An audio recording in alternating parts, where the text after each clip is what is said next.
Para bumati, hindi ko naman pwedeng tawagin Ate Beth. Kasi mas matanda ako sa kanya. 67 na po ako. Ay, sarap na reaction nyo ha. Love you guys. Happy birthday, Beth.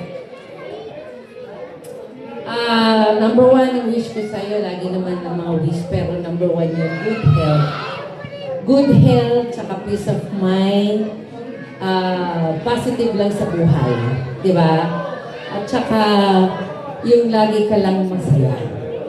Kahit anong daanan mo sa buhay na problema, happy lang tayo.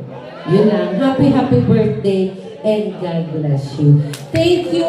Thank you rin kay hindi ko rin pwedeng tawagin Ben.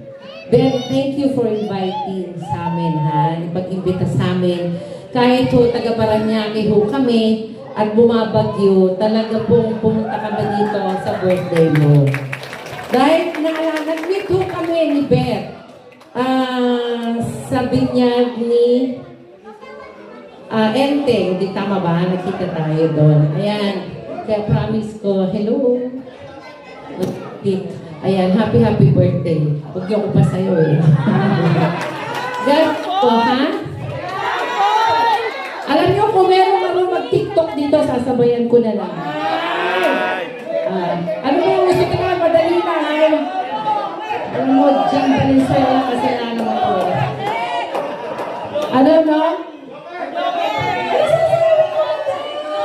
Pasabayin po natin ang ating malupiton! Ano ba yung sayaw?